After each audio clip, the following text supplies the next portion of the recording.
Hello, Bengals fans. I am Matt Minnick. Welcome to a special live edition of Chalk Talk. Joining me today is JT O'Sullivan. He played quarterback in the NFL for about a decade, spent a little time in Europe and a little time in Canada as well. He also has a great YouTube channel called the QB School that you should definitely subscribe to and be watching those videos. JT, how are you doing today? I'm doing well, Matt. I'm excited to be here. Thanks for the opportunity. Yeah, appreciate you coming on. So I mentioned the QB school. You've done a few videos this year already on Joe Burrow. You just did one recently, actually. What stands out to you about the Bengals rookie? I mean, there's a number of things. I think the thing that probably stands out the most is that at this point, he is maybe exceeding the hype, in my opinion. I think he obviously, when you come in after the college season he had last year and being the number one pick, there's obviously going to be a lot of hype surrounding you. But if you look at the tape and kind of close out the noise about his performance and the expectations, he's probably playing better than people expected, which is pretty hard to do. And so it obviously always starts with him with accuracy, but his ability to move within the pocket, create plays on his own, the effort plays, the things that you hope are contagious across the board of an organization, exactly what you want from that position, have already come across in the film. And so I think in that regard, people should be really excited in Cincinnati. I know it's not apples to apples with any quarterback, any situation, but obviously there's a lot of comparison between Burrow and Justin Herbert, and now the Tua's getting in there. There's some Tua comparisons as well. What do you think? Do you think all three have a bright future in the NFL? Do you think anybody stands out above the rest so far? I think personally, I think they went in probably the exact right order. I think at this point, like anything, there's an element of recency bias as far as in a kind of a small N, as far as the availability of a sample size. Justin Herbert has also probably exceeded expectations, definitely my expectations, probably everyone's expectations. But for whatever reason, they continue to struggle to win. And so it's not that it's always going to, correlate great performance into wins, but it's a combination, I think, of, basically half of a season. But they've all three played really well. Justin Herbert probably exceeded more expectations than anyone else. But I think over the course of a half a decade, I personally think that Joe Burrow and Tua will rise to the occasion, and Justin might find different elements of his game to not be able to be as consistent as they have been this early in the season. But he's thrown the ball beautifully down the field and can't take anything away from the performances he's had playing quarterback for the Chargers. So obviously Burrow's a rookie, and no rookie's perfect. He does seem to be showing, that he's taking the right steps forward and that he's improving week in and week out. But coming off of the bye week, what are some key things that you would like to see Burrow have improved over that time to kind of take the next step forward? I mean, I don't know if there's necessarily a checklist of things specifically coming off a bye week. I think this is the time when normally people would start saying, you got to pay attention to the rookie wall. The season is longer. The grind is harder. And so coming back from the bye week, everybody feels great. But it's that kind of middle of November, you start putting potentially some couple L's in a row. And then what does that look like? And so for me, just the idea, just the intention of being able to fight through a lot of adversity the second half of the season, make sure that your performance stays at a really high level and be as consistent as you possibly can be, and just continue to get better, whether that's the play calling, the scheme, the understanding exactly what the coaches are asking you to do. I don't think there's one thing as far as like throwing the ball outside the numbers or delivering the ball on time or being more accurate. I think all of those things will continue to elevate as they get more and more comfortable together. But just, the crazy thing about how well these rookies have played is that it's almost becoming the norm for young guys to come in and play well at that position, which was never the case previously in earlier generations of quarterback play. And so now you just want to sustain it. You want to continue that upward trajectory. And I think it does become a little bit difficult when you start talking about November, December, post-Thanksgiving football in the league is different than September football. And so just understanding that mentality and what it means and how you need to continue to stay at that really high level every single Sunday. Do you think that's a wear and tear thing, or just being able to go continually that long and have the endurance for that type of season? Yes, I mean it's everything, right? It's playing Alabama every single week. It's a different level of intensity. It's a different level of preparation. It's a different level of performance every single week. And there's obviously absolutely some wear and tear. And so those things compound when you've never experienced them before. That's the other thing. So all these rookies have never experienced this before. That's why usually you see such a big jump year 2 and year 3, because now they know what to expect. They know what it's like to go to a cold weather place and play a divisional rival, in a meaningful game in December. Those are things that you don't necessarily get when you're potentially playing for a conference championship in a dome.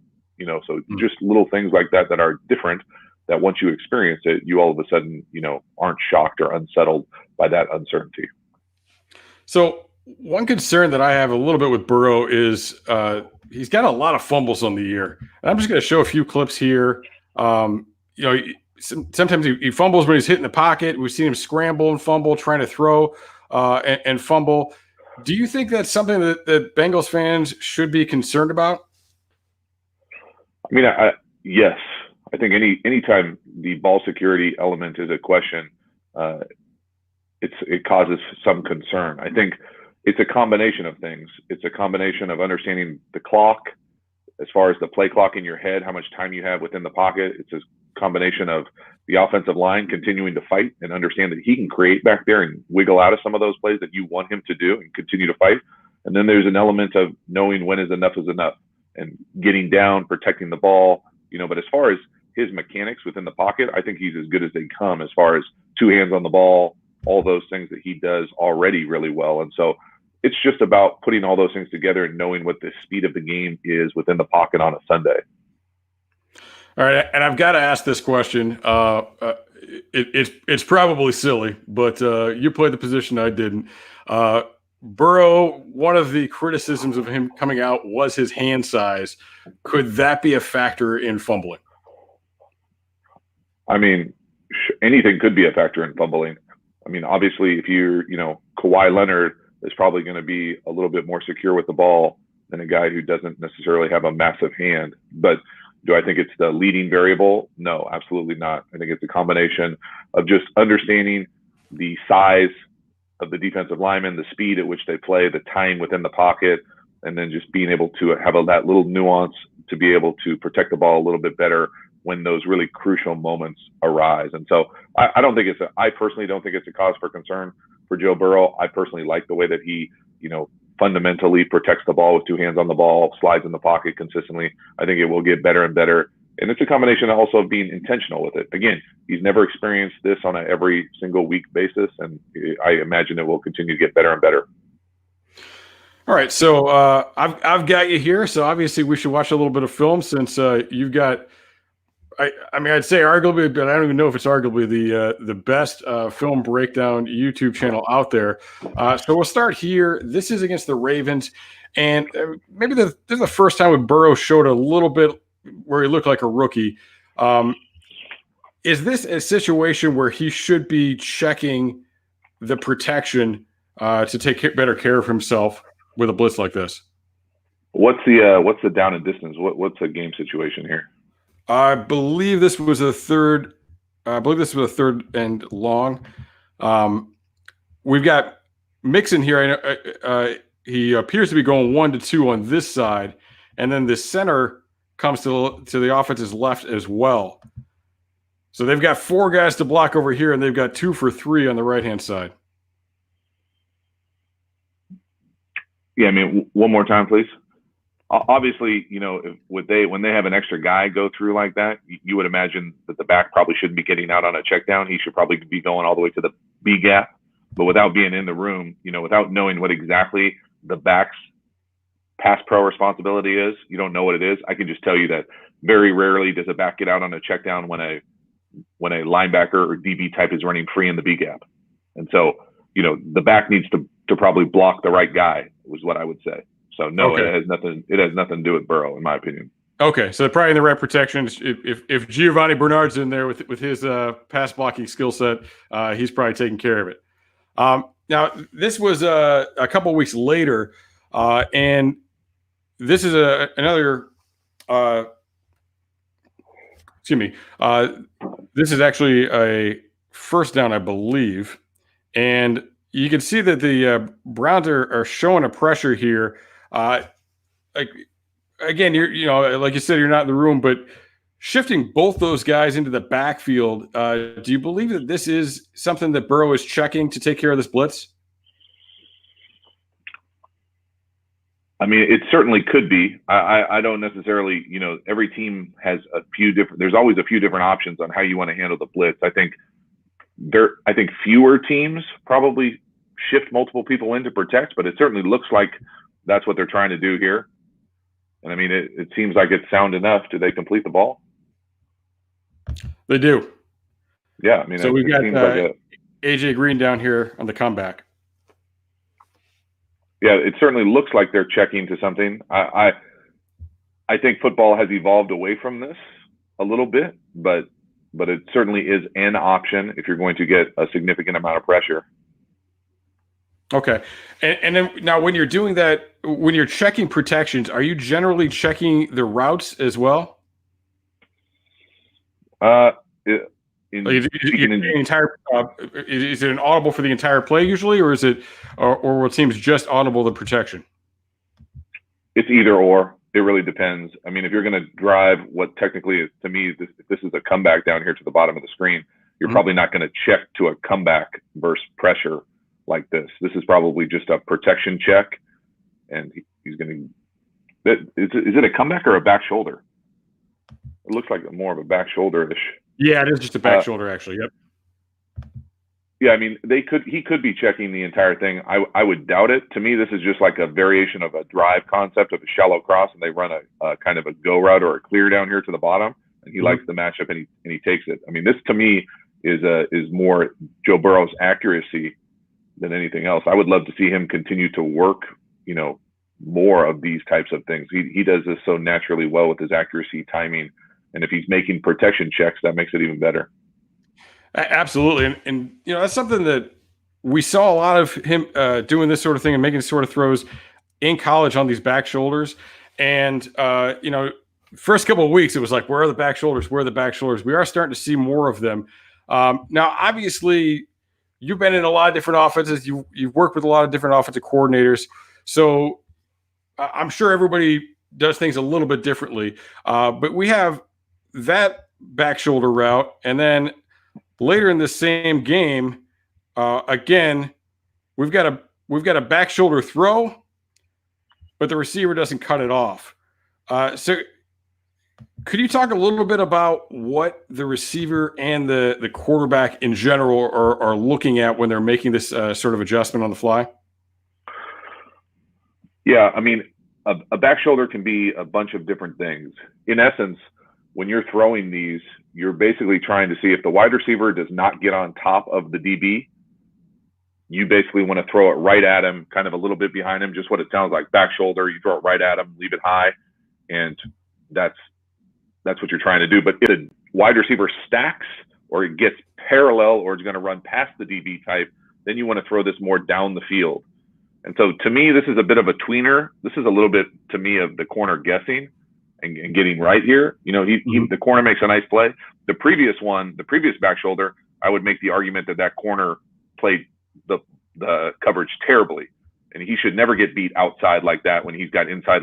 When you have a wide receiver who has that split and you have a middle field player, you're always going to be outside leverage. So as soon as he gets beat outside, that's an L by the corner. He should never get beat outside like that. So the next one here, I feel like the DB really does make a nice play, as opposed to, I think if you just imagine if, you come back here and throw a go down the field as opposed to this, he's really kind of guessing more than anything else there for me. Now, he makes a great play, and a lot of corners in the league guess. And you kind of get a book on guys as far as guessers and guys who play it straight up, those types of things. But to me, I probably, if he had to do this over again, he would probably say, I don't want to throw a back shoulder like that. It looks like the wide receiver is kind of running by the corner within that first 15 yards, as opposed to, the corner staying way on top of him where you really do have a back shoulder. But this is a well-played ball by the corner, getting his head around, making that play more than anything else. So I mean, you said it's kind of a tweener, kind of in a gray area here. I mean, is that something where the receiver and the quarterback just need to understand how the other one's gonna view it? Is it a rapport thing with the quarterback and the receiver? I mean, probably it's probably as much a decision by Burrow than anything else. It's a little bit harder of a throw when it's to the wide side. If it's not clean, you don't have to throw it. Don't predetermine that you're going to throw these back shoulder type balls. I think it gets a lot harder. Now it's only 6 yards farther of a throw, but it's still a harder throw, especially a back shoulder type throw. I always think it's easier to the boundary. But for me, this is more of a decision on Burrow. Hey, unless it's clean, let's not rip that. We can get a shot like that anytime. That's like coming down in a fast break and pulling up a fadeaway jumper. Like we can get that anytime we want. So let's make sure it's the perfect look to get that shot. All right, and the last one we'll look at here. So this is last week against Tennessee. This is 3rd and 8, and you can see they're showing all kinds of pressure. It ends up being a simulated pressure, though. They only bring 4, and they drop off. So my question is this a situation like as a quarterback when you see the pressure, but they don't come? I mean, do you want to be getting rid of the ball this quickly still? Is that something he should be able to adjust to on the fly at some point? This is totally dependent on the protection.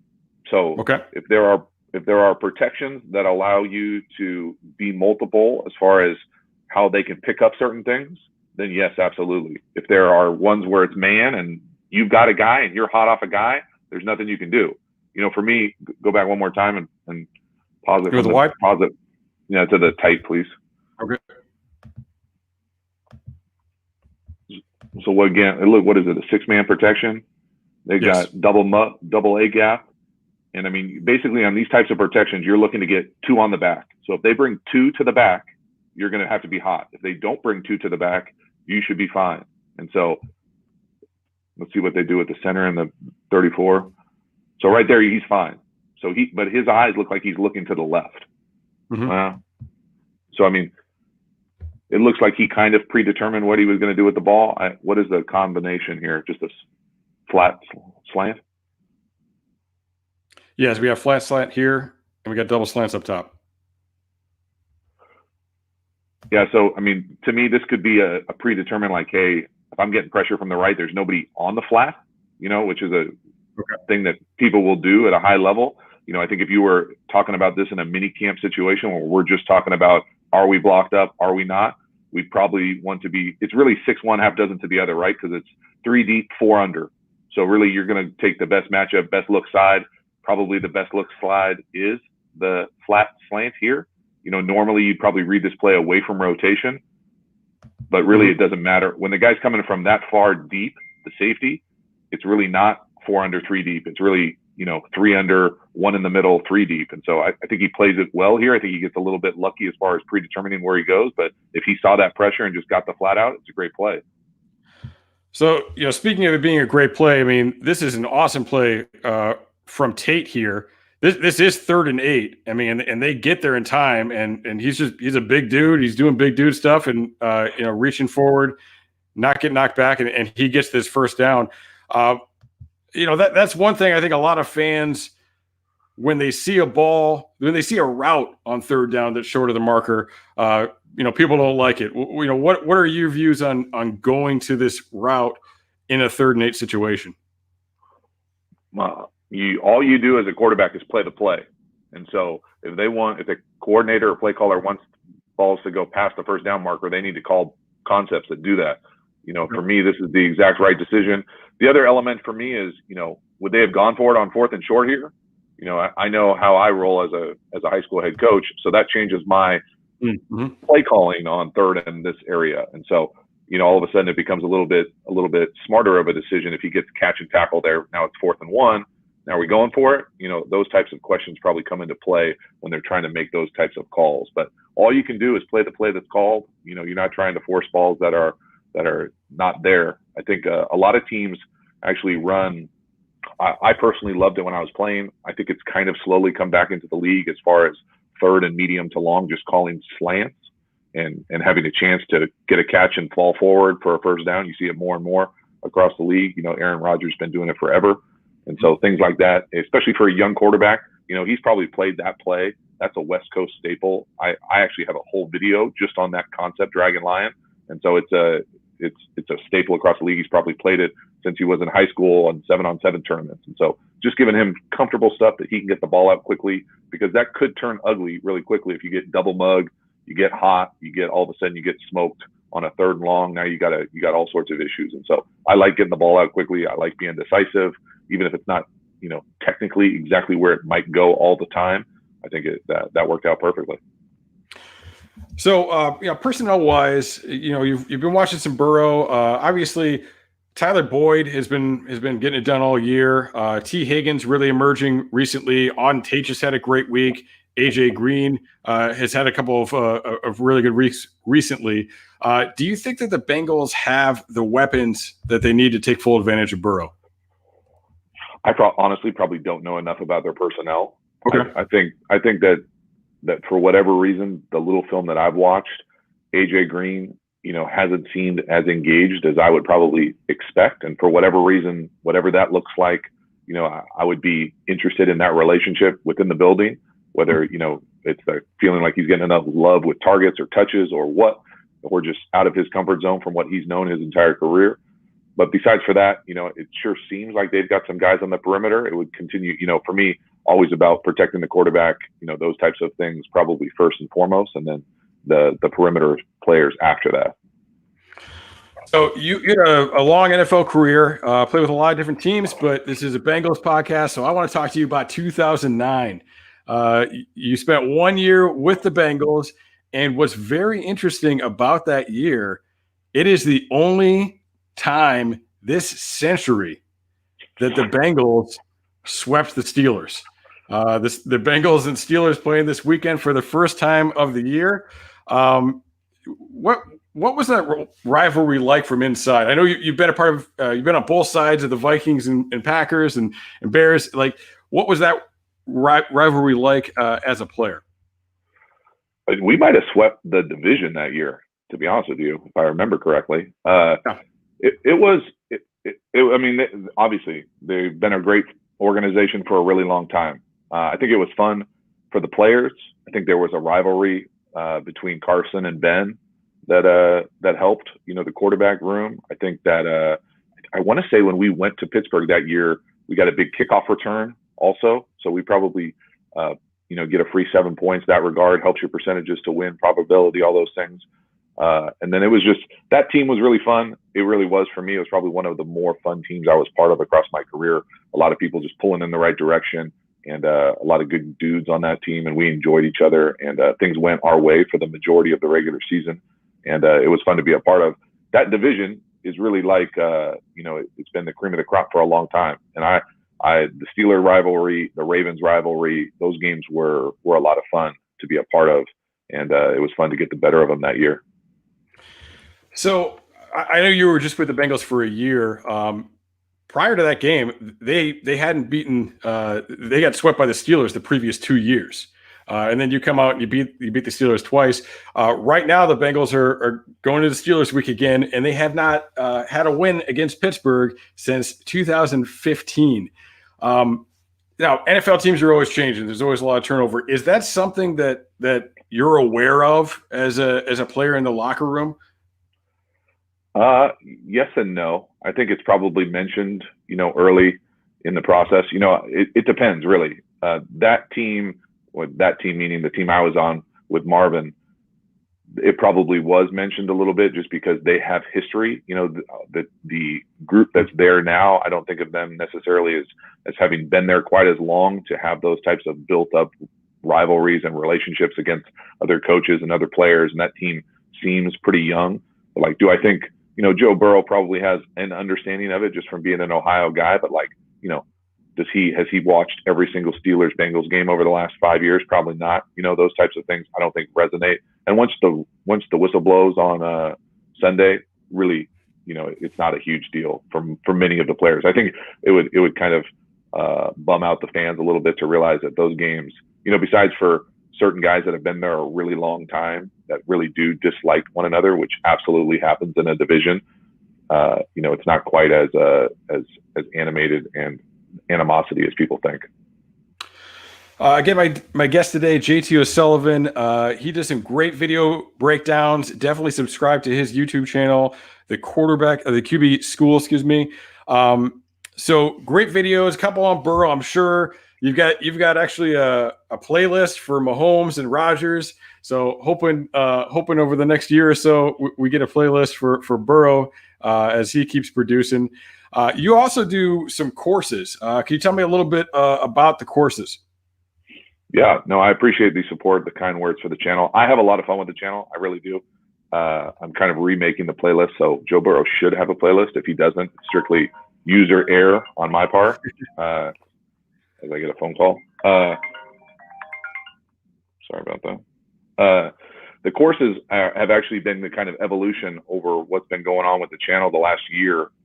Probably the thing that resonates the most with many of the people who watch the channel are the X's and O's videos. And I really enjoy doing those videos. The problem is I need to go into a lot of depth and detail and nuance in those videos. And there just isn't enough time for me to do it on kind of when I'm trying to crank out these shows Monday through Friday. And so diving into the coursework has allowed it to be a lot more in depth. And so 2 courses out right now, another one in the works. The first one is an RPO course, everything you ever wanted to know about RPOs. And then the second one is how to beat every coverage. And so it really is, the coverage one is over 12 hours, over 100 videos. It's a significant process, but I really am very proud of them, both kind of the product and what it delivers to the people who enroll in the course. And so if you're a fan of the channel, I very much appreciate the support.